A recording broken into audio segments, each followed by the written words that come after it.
Bienvenidos, esto es el Español Digital, Hablar sin Complejos, nuestro programa La Lupa. Yo soy Paco Vendala y tengo aquí a dos invitados. Mejores es imposible. Uno, Luis Alberto de la Guía Escobar. ¿Qué tal, Luis Alberto? ¿Cómo estás? Pues muy bien, Paco. Aquí, siguiendo las pautas, Sí, señor. como decía Cicerón, si recuerdas, la verdad se corrompe tanto con la mentira como con el silencio. Y Efectivamente, como sí, no señor. queremos silenciar la verdad de lo ocurrido, pues aquí estamos de nuevo Muy bien. para dar fiel testimonio de esa verdad histórica que hoy se ignora, se oculta y se falsea. Muy bien. Y tenemos también a nuestro amigo Pepe, José Piñero Maceiras. ¿Cómo estás, José? ¿Me oyes, José? Pues muy bien estar con vosotros y sobre todo No, se te corta, José. que queríamos juntos pensar llegado a esto de los últimos 80, 70, 100 años de España, exactamente. Nosotros, pues somos de principios de los 80, teníamos 20 años prácticamente, conocíamos ya bastantes cosas, nunca pensamos que se llegase a la manipulación histórica que está ocurriendo en España respecto a la guerra civil, la República, la época de Franco. Y como los dos somos investigadores desde hace ya bastante tiempo Sí, y nos señor. gusta, pues vamos hoy a decir una serie de cosas muy importantes, yo creo, sobre qué fue la represión en el lado republicano, rojo, progresista, como dicen Sí, algunos, progresista, sí. Muy bien, muy iluminados, bien, muy etcétera, bien. etcétera. Ya veremos que de progreso absolutamente nada y posiblemente Nada. haya sido una verdadera plaga bíblica la que sufrieron los españoles bajo el dominio rojo, republicano, Sí, señor. izquierdista, etcétera. Sí, señor. Es que tenemos hoy un ¿Cómo ve programa, tenemos hoy un ustedes programa, ese calificativo que quieran, incluso buenos y democráticos, que es absolutamente falso, pero bueno. está claro. Tenemos un programa especial que vamos a dedicar con estos dos investigadores, historiadores, escritores. Los dos han publicado magníficos libros, los hemos reseñado aquí, les hemos hecho también una serie de entrevistas merecidísimas y además que han tenido un gran éxito. Y hoy vamos con temas inéditos o muy poco conocidos, con documentos también que nadie conocía hasta ahora, lo vamos a ir sacando poco a poco, sobre el expolio terrible, desastroso además, de unos que no dejaban de ser españoles contra su propia patria y de la cual arramblaron con todo. Es el expolio patrimonial. Nos va a hablar Luis Alberto de lo ocurrido, sobre todo, donde es especialista en Castilla-La Mancha, hoy día Castilla-La Mancha, antiguamente Castilla la Nueva, y sobre todo también Toledo, que fue la parte más importante, nos vamos a centrar en ella. Y José Piñero nos trae unos documentos importantísimos de cuál es el sistema también que seguía esta gente, aquellos frentes populistas, para llevarse el dinero.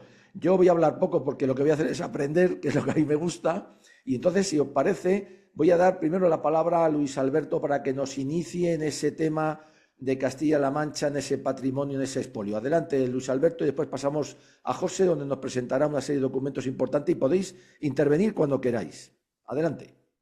Vamos a ver, en cuanto al expolio del patrimonio artístico y cultural, me voy a centrar sobre todo en Toledo, aunque más o menos tenemos conocimiento de lo que pasó en toda España, pero digamos que es la zona que más he estudiado y por tanto, pues me voy a centrar sobre todo en ella y también hacer luego alguna referencia a lo que de ese expolio pasó a ser el cargamento del Vita, famoso, Claro. y que fue trasladado.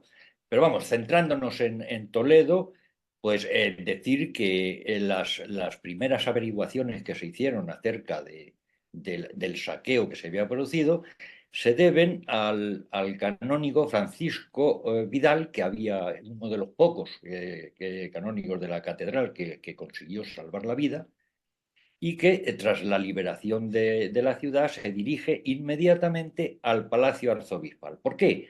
Pues porque él había sido el albergue donde había estado el gobernador civil José Vega. Entonces entra en el Palacio Arzobispal y empieza a remover, a mirar por las habitaciones y a remover entre los cajones y papeles que había. Y en uno de los cajones aparece un acta que estaba fechada el 4 de septiembre del 36 y en la que participaban, digamos, en el acta estaba redactada en presencia del gobernador, José Vega, de un diputado, Emilio Palomo, del presidente del Frente Popular en Toledo, Manuel Aguillaume, de un capitán de las fuerzas de asalto y de un representante del Partido Comunista. Ya. En el acta se podía leer que siguiendo las órdenes dadas por don José Giral, se va a proceder a recoger del tesoro de la catedral para ser trasladado a Madrid las siguientes piezas. Hace un desglose de todas las piezas que piensan saquear, hablando claro, y las enumera un total de 61 piezas, son las que están enumeradas. Y después se hace, después de la redacción, se termina diciendo en el acta que para que conste se levanta acta que firman todos los que se mencionan en el encabezamiento. Ya. Curiosamente, de todos los que hemos dicho, solo aparecen 2 firmas. Ya. Con lo cual ya se está, ya estamos incurriendo en una falsedad o en un delito, por decirlo de alguna manera, Claro. porque el documento es ilegal en ese Claro. sentido. Pero vamos, a lo que nos interesa, junto al acta además aparece otra cuartilla en la que se dice que además de esas 61 piezas, se van a mandar también a Madrid los 3 tomos de la Biblia de San Luis, Ya. que eran 3 tomos fabulosos, de una riqueza excepcional y que eran totalmente irreemplazables, Claro. no solamente por su valor, sino por la antigüedad que tenían, y en fin, eran irrepetibles, ¿no? Claro.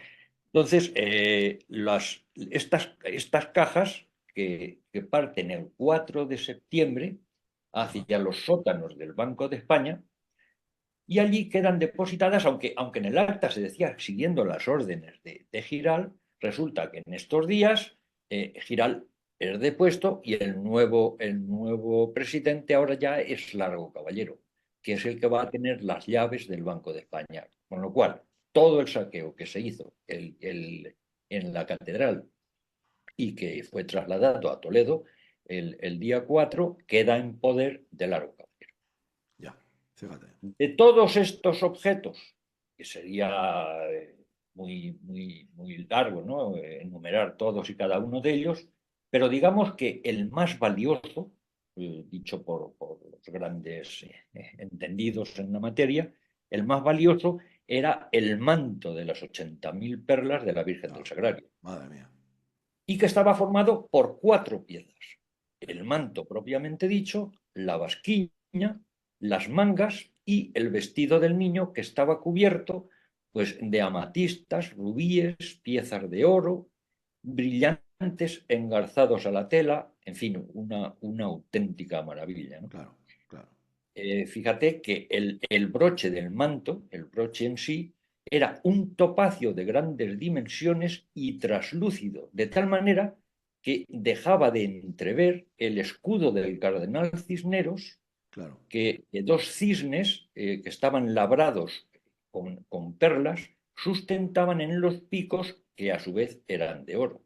Claro. O sea, era una pieza incalculable, ¿no? Una maravilla. El último testimonio que tenemos de ella, del manto de la Virgen, se remonta al año 1976, en que una editorial mexicana de Amaro del Rosal da noticia o viene a confirmar que este manto de la Virgen había sido parte del tesoro que se había llevado hasta México en el Vita, En el famoso Vita. Madre mía. el famoso Vita. Uno de los paquetes que encerraban el tesoro era precisamente Claro. el manto de la Virgen. Claro. Además de este manto, se roban las 2 coronas que tenía la Virgen. Una era, digamos, la más valiosa, era la más antigua, pero también la moderna, que era obra de Granda, también fue sustraída. Claro. Y la antigua, ni qué decir tiene, que era obra de Hernando de Carrión del año 1556 y que a su vez en el año 1574 Alejo Montoya la va a trabajar de tal manera que la va a convertir en corona imperial. Ya. Por dar una idea de lo que esta joya constituía, era de oro macizo, estaba formada con esmaltes, piedras preciosas, pequeñas estatuillas de oro esmaltado, que quedaban incrustadas con 57 diamantes, 2 balajes y 13 esmeraldas. Fíjate que una de estas esmeraldas era de unas dimensiones tan importantes que en ella estaba tallada la cruz del remate. Sí, O sí, sea, sí, sí. Joder, calculable. tremendo, tremendo. Qué maravilla y qué Claro, cosas. el desánimo que hubo en esta gente cuando se fueron desde el Palacio Arzobispal, este hombre se marcha a la catedral a comprobar si efectivamente todo lo que decía en el acta había Claro, desaparecido, pues claro, se dan cuenta de que no solamente era lo que decía el acta era una mínima parte de lo que se iban a llevar. claro, Y además estaba, digamos, no falsificado, pero sí redactado de forma que era susceptible de engaño. claro, Porque claro, una de las cosas decía, un manto de la Virgen al que le faltan algunas perlas, todo claro. el mundo sabía que no le faltaba ninguna porque es que un mes antes había estado puesto como siempre y todo el mundo lo podía ver. Claro, Luego esas perlas que decían que faltaban, todo eso era incierto. Por claro, eso te digo, estaba redactado con malicia. claro, claro. Es tremendo, es tremendo. Claro, Si me permitís dos Sí, acotaciones, sí, que seguramente estáis de acuerdo, habría que añadir que Amaro del Rosal era uno de los hombres socialistas de tipo revolucionario de la sí, línea de Largo Caballero y que sí, denuncia eso, ¿no? Simplemente. Amaro de Rosal incluso fue procesado por la Revolución de Octubre claro. de 1964, que este octubre se va a cumplir 90 años del estallido de esa revolución.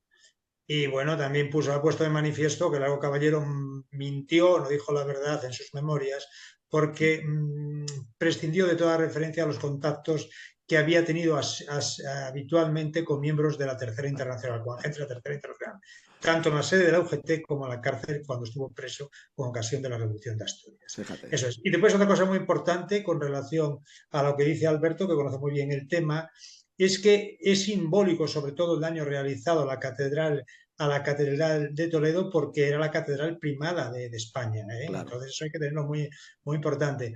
Y que además nadie puede poner en duda ese expolio que se llevó a cabo porque fue realizado, las instrucciones que se hicieron cuando las tropas de Franco llegaron o liberaron Toledo, fue realizado por, curiosamente, el abuelo del presidente actual del Tribunal Constitucional, Cándido Conde Pumpido, que era magistrado de la Audiencia de Cáceres y fue designado por el gobierno de Franco, en aquel entonces ya era el gobierno de Franco, para realizar las instrucciones, la instrucción de todo el latrocinio y expolio que supuso el saqueo del patrimonio sacro y precioso de la Catedral de Toledo. claro, claro. Perfecto. Luis Alberto, el Yate Evita, ¿nos puedes leer algo más o decirnos algo más de lo que llevaba? Porque sí. creo que no se hundió de milagro del peso, ¿no? Vamos a ver, lo primero que hay que decir del Vita es que cuando se sustrae el oro del Banco de España, Ajá. hay que recordar que había 7.900 cajas de piezas de oro, de lingotes. Claro. Pero es que a Rusia no llegan más que 7.800. Esas 100 que faltaban formaban parte del Vita y Joder. fueron a la casa de Indalecio y Prieto. Ya. Socialista, ¿no? PP, Ignacio Prieto, era del Socialista de PSOE, Colegio ¿no? Prieto, socialista el que hace la gestión de que vaya a manos de Prieto con el Yate Vita que sale de Francia, que lo realiza un paisano mío de Lugo, Enrique Puente Abuín, que fue el que creó los comandos de la muerte del Partido Socialista a partir de 1930. Fue el grupo de la motorizada el que mató a Calvo Sotelo. Vamos a hablar de este grupo, Sí, de algún muy bien. hombre como Francisco Ordóñez o como Garcés, que fueron el jefe y el subjefe del SIN, Del SIN, del sí, señor, terrible del Servicio terrible, de sí. Investigación Militar de Sí, sí, 1938. sí, señor. Y también decir que el expolio del Banco de España, que era, yo creo que era la cuarta potencia mundial en Reservas. reservas de oro y plata, se realizó bajo un gobierno socialista de Largo Caballero y mediante la orden de Negrín, que ni siquiera se lo dijo a todos los ministros. Negrín era una persona que estaba muy bien relacionado con la Unión Soviética, ¿no? Claro, claro, Y claro, entonces eso efectivamente. es así, claramente. Claro. Eso lo Luis, reconoce Indalecio Prieto en sus memorias en sus memorias políticas que se publicaron en el año 60 claro, en claro, México y después se publicaron en España, lo que hace la responsabilidad de todo el gobierno, pero sobre todo de Largo Caballero, Largo Francisco Caballero, Largo claro, Caballero, claro, y Negrín, y el doctor claro, Negrín. Francisco claro. Largo Caballero, que ahora parece que es el ídolo de las Sí, juventudes el ídolo, la socialistas juventud y de todo el mundo, de los sí. jóvenes Y de, socialistas españoles, cuando Y fue de, una persona sí, revolucionaria, pero de la revolución tipo soviética o sí, húngara, sí. ¿no? De Belaún. Y el dictador Sánchez. Dime, Luis Alberto, No, yo sigue. no hablo de y- política y- ahora, hablo de historia, Si hablamos me de historia. Sí, permite, sí, y si me permites, Pepe, decirte que del saqueo y del robo propiamente dicho, es que además se estaba incumpliendo la normativa en ese momento, claro. que era la ley de ordenación bancaria del 29 de diciembre del 21, que luego fue refundida con la del 24 de enero del 27, y en el artículo, en el número 2 del artículo 1, ya se está diciendo las condiciones en que tiene que salir el dinero de España. Claro, Totalmente, claro, fue un robo descarado, totalmente claro, demostrable. Sí, claro. no, fue un expolio enorme hasta el punto, incluso la Constitución republicana de 1971 prohibía el traslado de los fondos, es decir, de forma Sí, secreta, o sea, claro, claro. no podían salir de España.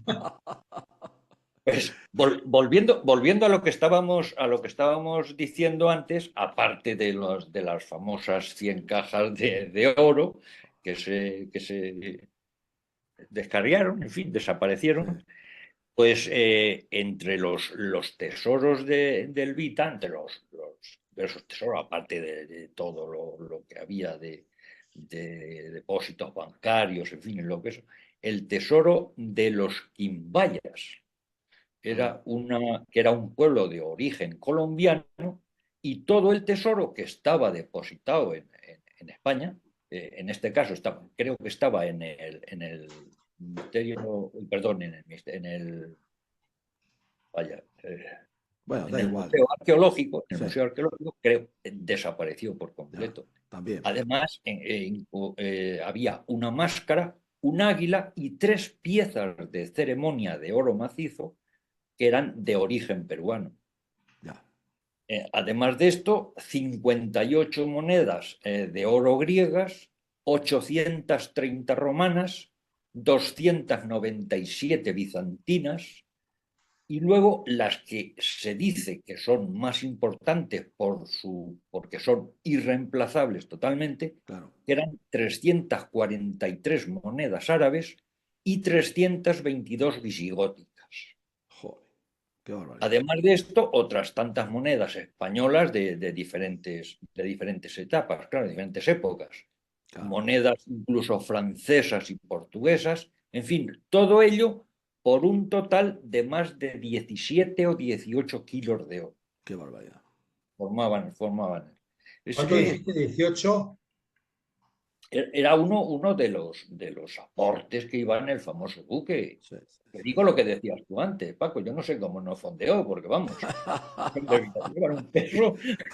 Bueno, aparte de eso, que lo vamos a ver ahora con documentación, sí, lo que ocurría desde el primer momento que estalla la guerra, que hay una guerra civil, se dedican los milicianos, miembros del gobierno, a entrar en las casas de todos los particulares y en las iglesias, edificios religiosos, y a ramplar con todo. Todo eso se lleva a la Dirección General de Seguridad, a la policía, a las checas y se reparte. Y una parte muy considerable de esto va lógicamente a los bueno, pues a a miembros del gobierno. Claro, no sé si has puesto ahí un Sí, documento espera, es de... que he puesto que no es el... Bueno, pero lo voy a comentar cómo se hacía. Hay documentación en la Vamos a causa ver. general, y que la vas a enseñar tú ahora, en la cual se ve cómo hacía el procedimiento por miembros, por policías y por...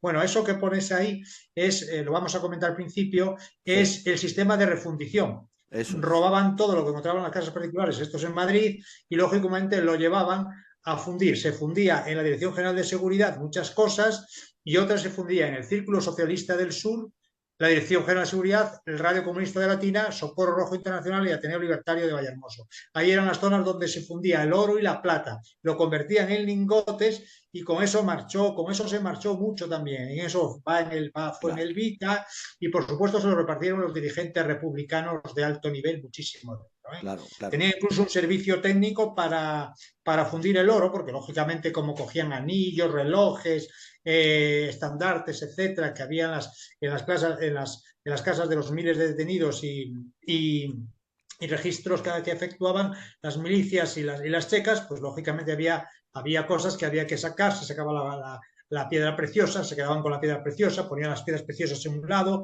y lo hacían. Eso está documentado por muchos testigos que formaban parte de la Dirección General de Seguridad, que después de la guerra informaron Claro, en la causa general, y es lo que tú nos vas a claro. enseñar Te dentro de un momento, voy, que es algo, que es algo impresionante, vamos, lo que se dice. efectivamente. Vamos a sacar otro documento. Bueno, yo quiero decir para nuestros seguidores que estos son documentos inéditos, porque hasta ahora no habían salido, estaban en los archivos, pero parece ser que a nadie le había interesado.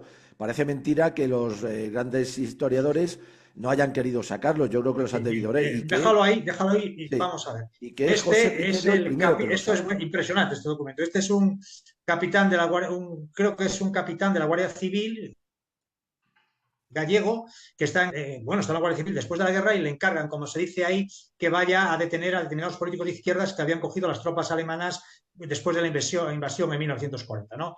Tienen a Zugazagoitia, socialista, a Salido, a Teodomiro Menéndez, socialista, y a Cipriano Rivas Sheriff, que era el cuñado de Azaña. Sí, señor. Yo creo que es impresionante lo que dice aquí, porque al hacer en todas las casas de Zugazagoitia.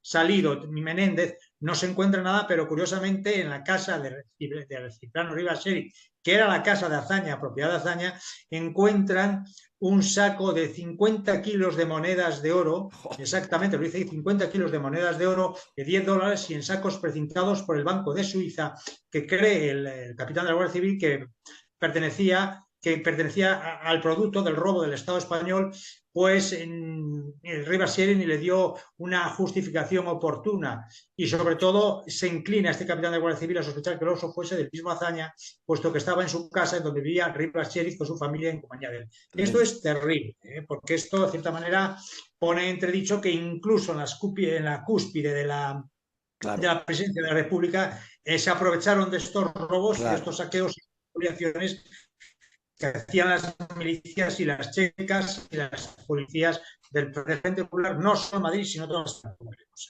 Claro, No sé si quiere comentar algo, Alberto, sobre esto, que yo creo que es algo que impresiona, este No, documento. no, pues está claro, incluso no solamente la llevaban a la dirección general, como has dicho tú, que ciertamente se la llevaban allí, es que tenían otros lugares de almacenaje, digamos, de todo lo que se saqueaba. Uno de ellos era, por ejemplo, el castillo de Figueres, claro, Sí. claro. hasta tal punto que cuando ya se vislumbraba que la guerra la podían perder, ¿no? Pues entonces se aconsejó entre ellos que todo lo que allí había almacenado se trasladara hasta a Francia, ¿no? Claro, Y claro, fijaros Y, la maldad de esta gente, que lo que no les dio tiempo a llevarse, allí se quedó, porque dinamitaron, volaron el castillo con todo lo que había dentro. claro. Lo podían y haber esto, dejado por menos, pero no, sí, para que veamos el valor que le daban al patrimonio histórico. No les interesaba más que su propio patrimonio Nada y su más. bolsillo. El patrimonio les Efectivamente. importaba tres narices. Sí, señor, sí, Entonces, señor. a ese antes punto de llegaban. que comentes el documento que has presentado, quisiera hacer que lo A que ver ocurrió si en es Toledo este. no fue, como tú sabes bien, Alberto, no fue solo una cosa exclusiva de Toledo, en Ciudad Real. No, no, Ocurrió no, lo mismo Es en En general. Cuenca, según Cirac Estopañán, que es un erudito y que además era, yo creo que era canónico de la Archidiócesis de Toledo, dice que en Cuenca el daño realizado a la iglesia en robos, Sí, en destrucciones y obras de artes expoliadas, superaba en 1900, finales de 1940 más de los 200 millones de pesetas de la época, claro, ¿no? fíjate, Yo fíjate. creo que es muy grande. En Valencia, los daños realizados a los edificios, solo los edificios, sin contar los daños al patrimonio histórico Claro, artístico, en 1969 fueron fijados o señalizados en 700 millones de pesetas de la época, ¿no? O ya, sea, es algo increíble. ya. Bueno, es impresionante lo que se hizo, el robo que se hizo a la iglesia y el daño que se hizo a la iglesia en posesiones y en obras de arte, obras de Salcillo, en Murcia. Fue algo impresionante. Yo no creo, vamos, a mí me extraña que los historiadores y escritores que hablan de la guerra civil, cuando hablan de la represión, solo se refieren a los muertos, haciendo una comparación entre ambas partes, pero en ningún momento se refieren o aluden al robo sistemático del patrimonio de las personas de orden en toda España Claro, y además al robo que se hizo al patrimonio histórico artístico y el saqueo y la destrucción de obras de arte que eran incunables. Incluso se destruyeron bibliotecas enteras en Barcelona, una de 40.000 volúmenes que eran religiosos. Se hicieron auténticas barbaridades. sí, señor, Bueno, sí, es que señor. esto es algo que yo no sé cómo los escritores en qué han estado pensando, o los historiadores, porque esto es algo incalculable. Además, está valorado, en la causa general está valorada casi el daño que sacó, y es de cientos y cientos y cientos y cientos de millones de pesetas de la época, ¿eh? Claro, claro. No, un segundo. Bien. Es decir, que, a ver, ¿puedes resumir un momento? Te voy a poner ese documento que antes no me entraba, Pepe, porque yo creo que es muy importante el poder leerlo y el poder saber sobre él un poco más. Porque es que habla de unas cifras astronómicas. 52, leo aquí, 52 millones de francos robados en los registros domiciliarios. ¿Qué nos comentáis? ¿Qué nos comentáis?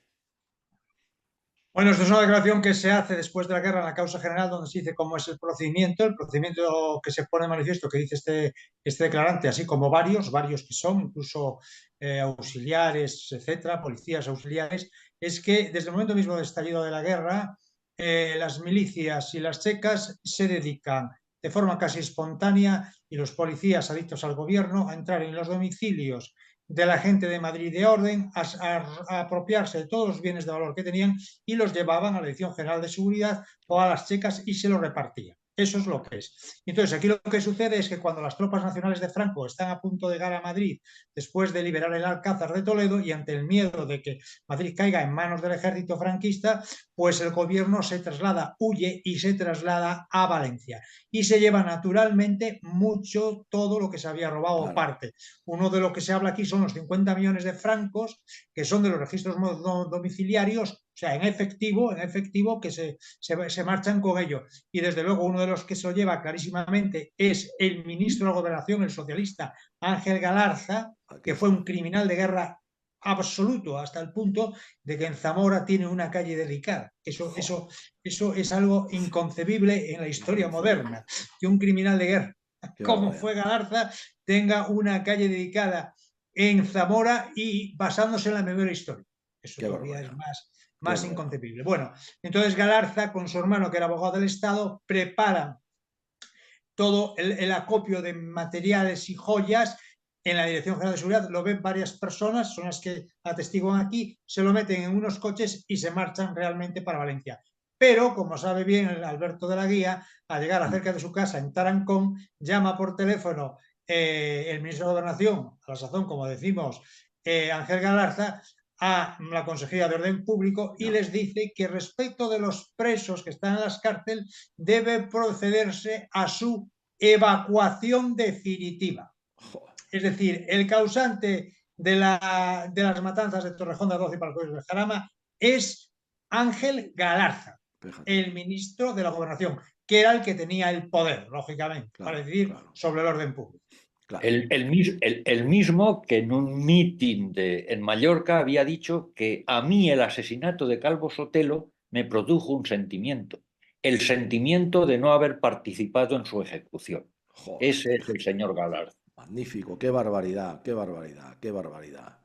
Tremendo. Un criminal de guerra, como has dicho, Pepe, claro, Totalmente. totalmente, vamos, de libro, de manual. Y vemos aquí que se siguen llevando las cosas, este documento es importantísimo, lo pondré para que se pueda descargar. Bueno, es que vamos, además está toda la cúpula, nos habla del Aquí director de dice seguridad, pero incluso que existía en la Dirección General de Seguridad un centro o negociado en el cual iban todas las alhajas y los sí, valores aquí lo sustraídos dice. para dar la apariencia de legalidad y que estos pudieran ser detallados a la gente. Tenían incluso personas dedicadas, peristas y joyeros para valorar los valores y las joyas y el oro que se traía y después, lógicamente, para, Entonces, para distribuirlo y fundirlo, como hemos visto claro, documento que la Guardia Civil dice que se fundía en el Círculo Socialista del Sur, que sí, estaba en sí, conexión con otra socialista formidable, maravillosa como Margarita Nelken, que sí, huyó para México, porque sí, sí. esto, lo de México y ya veremos si nos da tiempo hoy, otro día, hablar de lo que pasó en México después de la guerra con algunos exiliados. Claro. Bueno, estamos hablando posiblemente del Departamento de Robo Institucionalizado, ¿no? De la Dirección Sí, General no, de fue Seguridad, algo, vamos. se llegó hasta tal punto que se robaba, se saqueaba en todas las provincias. Y eso es Claro, una orden clarísima del claro. poder de arriba. Y en esta documentación, en la causa general, que son varios, una docena o 20 personas que declaran, se ve clarísimamente que la orden existió verbal de robar y saquear todo lo habido sobre las personas que tenían dinero y tal. Se llegó hasta tal extremo que, por Ujú. ejemplo, en Barcelona, otro centro aparte de Madrid, a las personas individuales y a los comercios, lo que le robaron superan los 500 millones de pesetas del año. Qué barbaridad. De aquella época. 520. De aquella época. 521. Es tremendo, ¿eh? A la iglesia le hicieron en patrimonio histórico a la provincia de Barcelona un daño superior a 60 millones de pesetas del año. Qué barbaridad. Y en la ciudad de Barcelona. Y en el resto de la provincia de Barcelona, otros 60 millones más causados en daños a la iglesia, en robos de copones, de cruces, etcétera, de Sí, todo sí, valor, que sí. eso simplemente se fundía y se llevaba a efecto de esta Sí, sí, manera. Es sí. decir, esto fue una cosa gravísima que yo no sé para qué existen historiadores cuando esto lo han Claro, omitido claro, y se dedican a claro. comparar los muertos de uno con los muertos de otro De lado, otro. pero no dicen nada de todo Nada. esto. Es decir, Claro, hubo personas que la arruinaron, les incautaron todos los bienes, claro, etcétera. Algo terrible, vamos, claro, claro. fue un desfalco impresionante. Impresionante, sí, Impresionante. señor.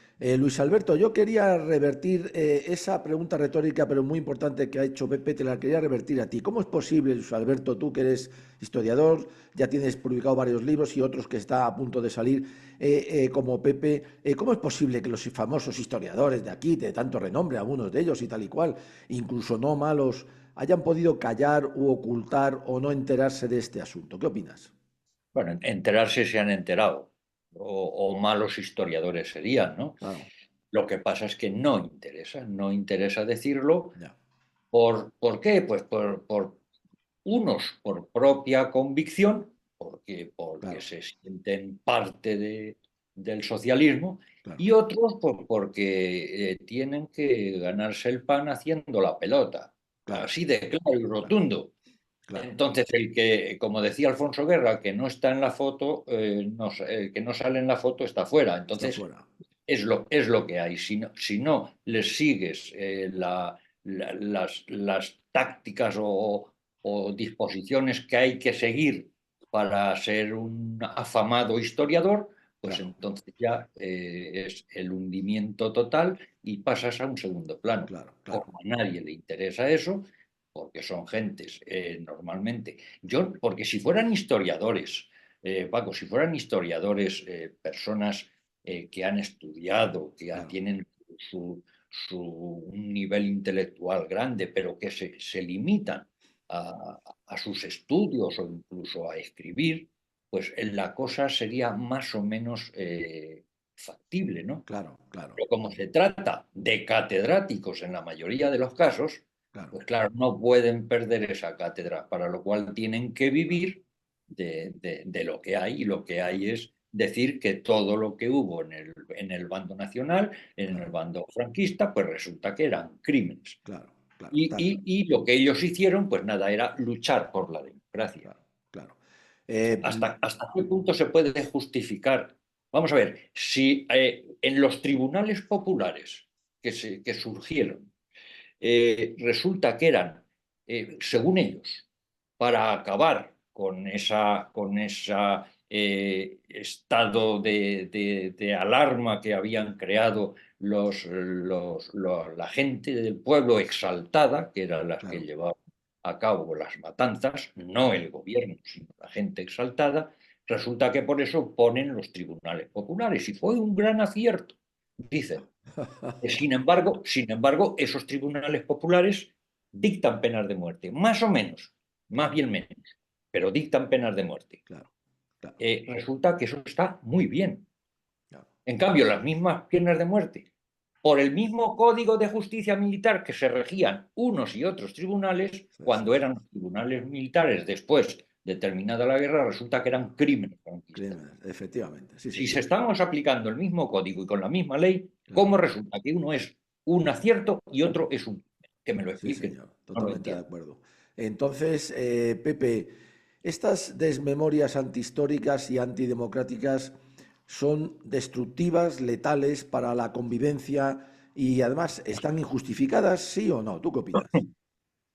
Hombre, la memoria histórica es una cosa que yo lo he comentado contigo, es un invento que se crea en Argentina con los desaparecidos de la dictadura militar, de Videla, etcétera, y ese sistema es muy rentable al kirchnerismo, que tampoco se puede considerar peronismo stricto sensu, sino al kirchnerismo, y lógicamente ese modelo se copia en España y algún iluminado de la extrema izquierda o de la izquierda radical considera que eso es una cosa muy importante para mantener en tensión a la gente, y en cierta manera lo han conseguido.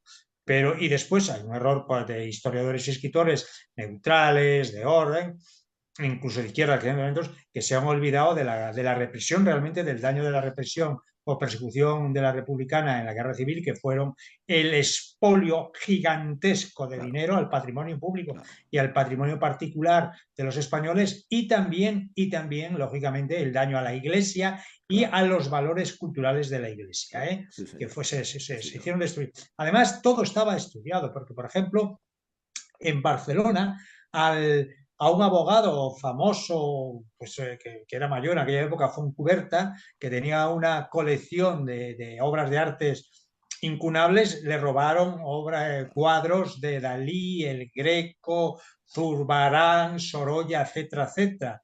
Y curiosamente a un político que lo consideran los catalanistas como una exposición del catalanismo de derechas, como era Francisco Cambó era millonario porque era un empresario muy importante, Ya. se apropiaron de toda su colección de arte, una colección de arte que estaba valorada en 7.700.000 pesetas de la época, con obras de Zurbarán, Botticelli, Rembrandt, etcétera, etcétera. Todo eso fue así.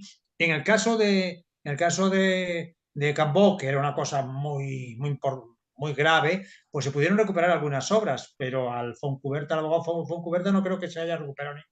Nada. Todo esto es lo que ha comentado Alberto, que curiosamente la apropiación de los elementos que constituían el tesoro de la Catedral De de Toledo. Toledo apareció en México, ¿eh? Apareció en Claro, México. claro, fíjate, claro, claro.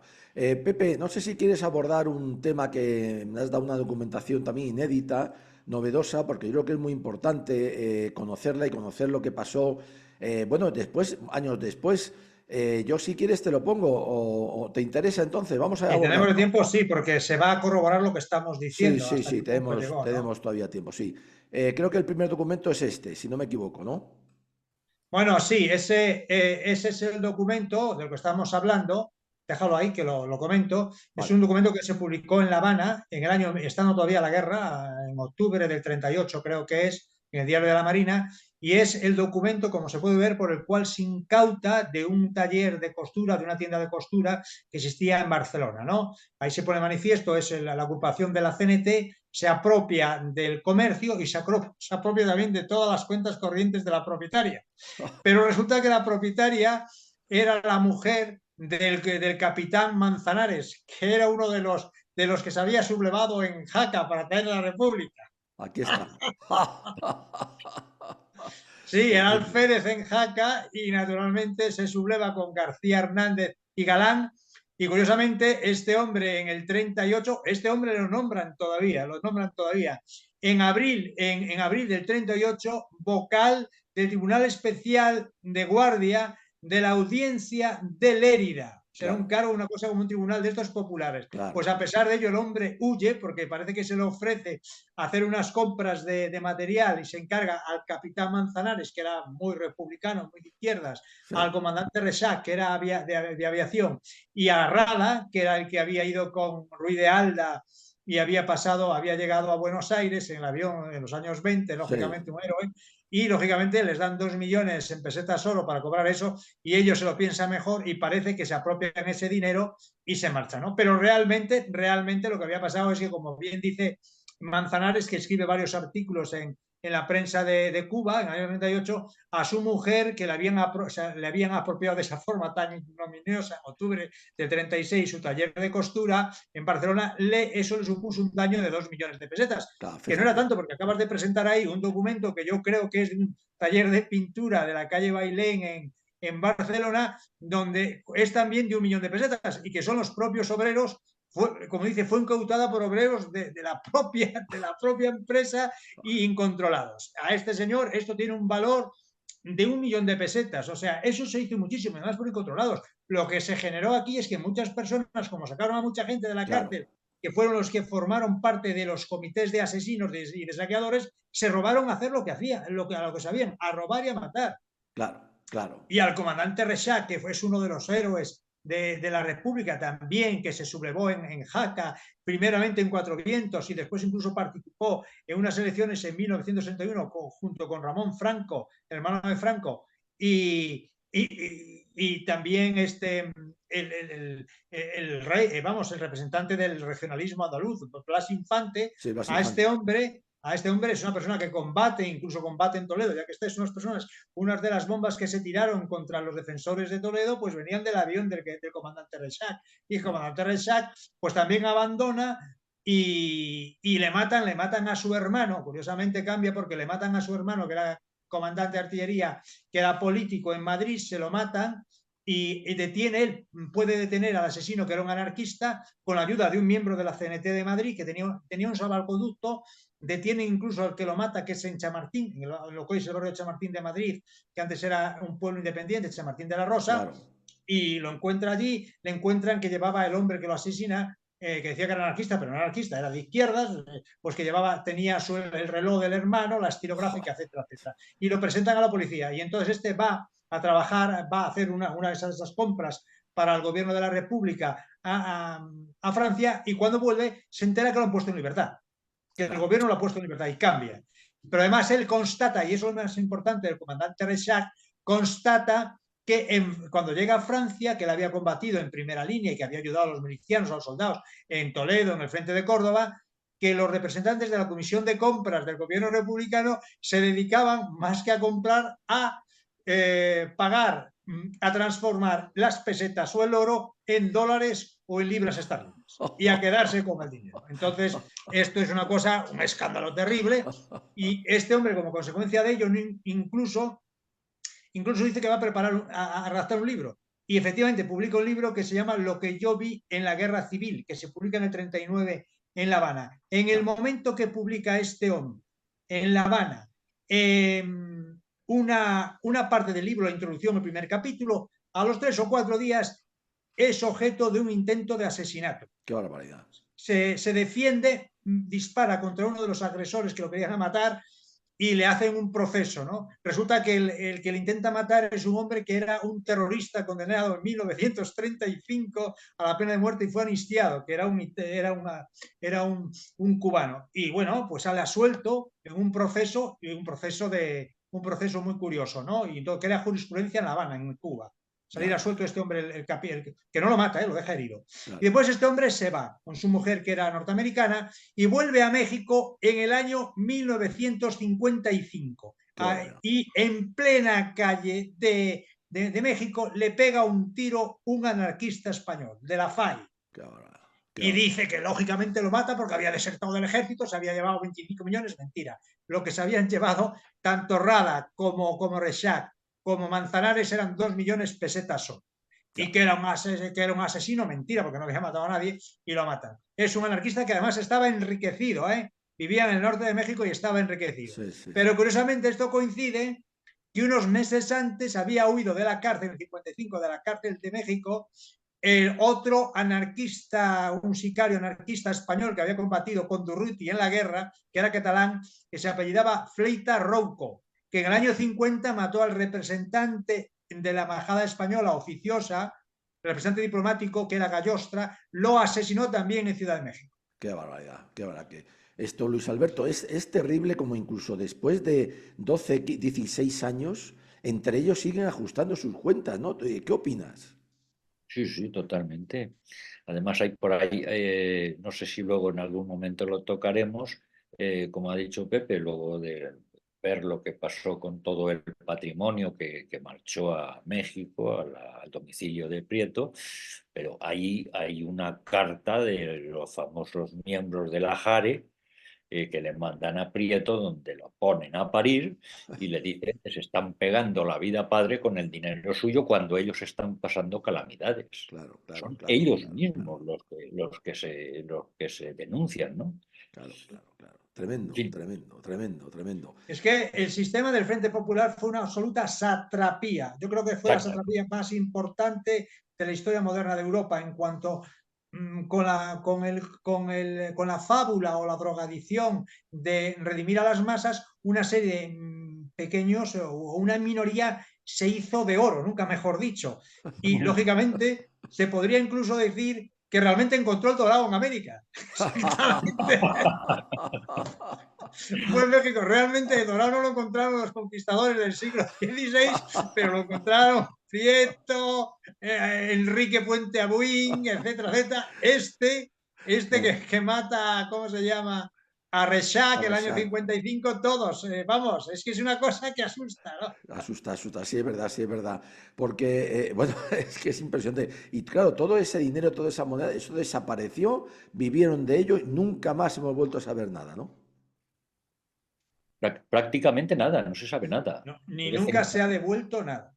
Ya, Nunca se ha devuelto nada de eso, nunca se ha devuelto nada porque eso fue una cosa particular que se llevaron y nunca fue devuelto. Y realmente merece, yo desde luego haciendo una comparación desde un punto de vista vamos, de política, sí, se está dando dinero, por ejemplo, ahora a los que estuvieron en prisión en la época de Franco, ya, a los que no se sublevaron, y no se está por el partido que fue el culpable, el residente histórico de todo ello, claro. pero toda esta esquilmación que es impresionante, que se hizo en la guerra civil, nadie dice nada. Ya dice Ni nada. siquiera los partidos de orden, ni de derechas, Sí, ¿eh? correcto, Ni correcto. Bueno, siquiera.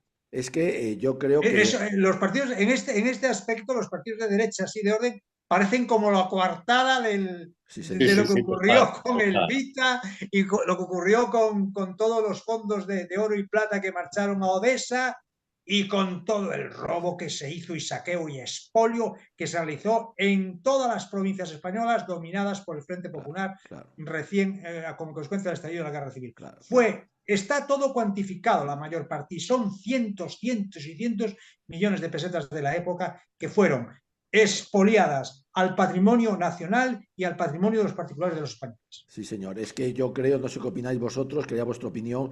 Yo creo que aquí la derecha, vamos a decirle por simplificar, el PP y demás, y también Vox, que últimamente parece que amaina, tiene una culpa tremenda porque han sido casi la coartada, es decir, los mamporreros. Porque si ellos desde el primer momento hubieran dicho, un momento, vamos a hablar, sí, sí, vamos a hablar de lo que ustedes tienen que devolver, yo creo, no sé qué opináis, que tal vez ahora no estaríamos en esta tremenda situación tan penosa. ¿Qué opináis, Luis Alberto? Pues totalmente de acuerdo contigo. Pero es que ha sido la manera el modus operandi de la derecha de toda la vida. Es una derecha cobarde. Pero es cierto que en el año 36 tenían una serie de valores. Eran cobardes, pero tenían valores. Pero es que a día de hoy la derecha ha desaparecido. Ya es que ya no hay tal derecha. Claro, Son una prolongación o el segundo brazo del socialismo. claro, Entonces es muy difícil que les puedan hacer cara y decirle las cosas tal como son. claro, Porque es que son la prolongación de ellos mismos. claro, claro. Y vos, pues digo lo mismo, sí, habla mucho, recurre, va a los tribunales, pero como tú bien acabas de decir, cada vez más diáfano el camino, y no sé hasta qué punto lo están consiguiendo, pero yo desde luego no veo a nadie que... Sí, es cierto que junto con el PP, donde están con vos, han intentado quitar la famosa ley de memoria democrática, pero es que tampoco la han quitado, lo que han hecho ha Claro. sido suavizar algo Sí, sí, o sí, sí. cambiarla por algo que sigue siendo lo mismo. Claro, claro, claro. Entonces, mientras que aquí no se diga, esta ley es un absurdo y esta ley está ocultando esto y esto y esto, y sois culpables de tres crímenes, porque el socialismo en España es culpable de tres crímenes, que es lo que siempre hemos dicho: el humano, el eclesiástico y el cultural y del patrimonio histórico. Sí, Es que es un triple crimen. sí, Y señor. mientras que eso no se diga en voz alta y se señale a los culpables, pues aquí seguiremos en la misma situación. Claro. Entonces, Esto, no, es incomprensible la labor de los historiadores por un lado y la labor de estos políticos inconscientes que no sé qué es lo que hacen. claro, claro. Pepe, ¿tú crees que hay parangón o similitud en algún otro país en un proceso también, digamos, de guerra revolucionaria en que se haya producido este expolio tan tremendo que tú nos estás contando con estos documentos, además que son irrefutables? Aquí no estamos diciendo una opinión, no estáis dando una opinión, estáis diciendo lo que dicen los documentos de la época que son irrefutables. ¿Hay algún otro país en el que los propios digamos, ciudadanos, porque al fin y al cabo lo eran, hayan expoliado tanto a su práctica como ha sido en aquel momento y ahora? Hombre, yo no conozco en el siglo XX en lo que es Europa, bueno, hay la Segunda Guerra Mundial, pero en guerras civiles creo que sin ninguna duda es lo de España, ¿no? Incluso supera lo que hubo en la Unión Soviética, donde la guerra civil de 1918-1920 no fue tan, o 1922-24, no fue tan grave como esto. Yo, lo que sí es cierto que esto supera en dureza y criminalidad a la guerra civil mexicana como consecuencia de Claro, la Revolución Mexicana. Esto es impresionante. Incluso yo creo que se toman muchas experiencias que hizo Pancho Villa, que llevó a cabo Pancho Villa, Zapata, y aquí se llevan a efecto. Por ejemplo, claro, la ejecución o el fusilamiento en el frente de guerra de todas las personas que se consideraban disidentes o sospechosas, pues fueron ejecutadas por brigadas especiales. Aquí en España eso lo hizo uno que está constatado, es el grupo del campesino, que tenía pues un batallón de 500 personas dedicadas a la limpieza en los frentes de todas las personas que consideraban soldados que no eran de la causa, y eso mismo hizo Pancho Villa en claro, su época, ¿no? Lo de exponer los cadáveres también viene de la Revolución, pero yo creo que el robo que se hace a la iglesia y a los particulares, el robo a los particulares tiene algo que ver también con la época de Pancho Villa, ¿eh? Y ya, la de la Revolución Mexicana, donde se hacen cosas, sobre todo los españoles, se les expolia, pero a este nivel no creo, ¿eh? No no, creo. claro, Porque está cuantificado en la causa general y asusta, ya, ya. el nivel asusta. Incluso el PNV, que va muy de santurrón, pues se permite que en Guipúzcoa se apropien de 500 o 600 millones de pesetas de las industrias.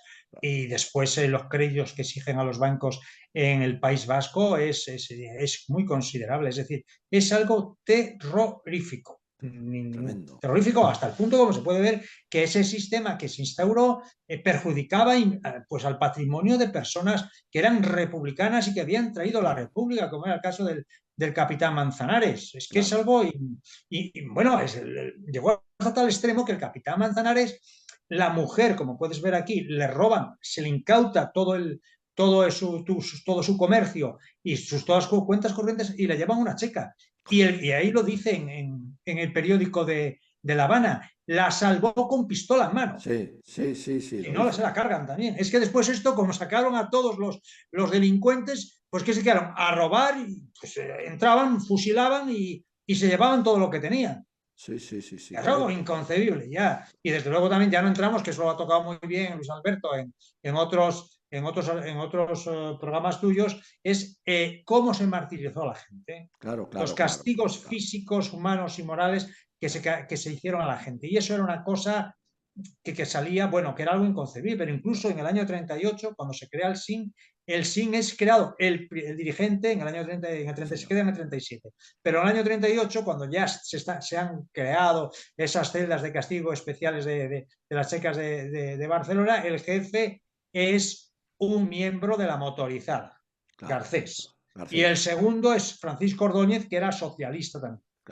Claro, eran socialistas. claro. Incluso se llega al extremo, que lo acabo de leer yo hoy, que en esas checas tenían a un gallego, antiguo emigrante en la Argentina, que era sargento, Mendoza, que se dedicaba, que le gustaba el lujo, era un sátrapa, le gustaba el lujo a cuenta de los demás, que se dedicaba a fusilar a todas las personas enfermas. Primero las terminales y después todas las enfermas. Fíjate. Todas las fusilaba. O sea, eso después se hace en los campos de concentración de Mauthausen y tal, pero aquí fue donde se empezó, y como sabemos también, y lo saben muy bien, lo sabéis muy bien vosotros, en esas checas de Barcelona, pues también se inauguran los hornos crematorios, ¿no? Claro.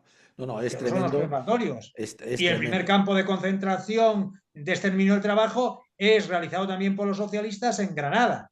Claro. En Granada, el campo de Turón de exterminio. O sea, esto es algo no tiene parangón.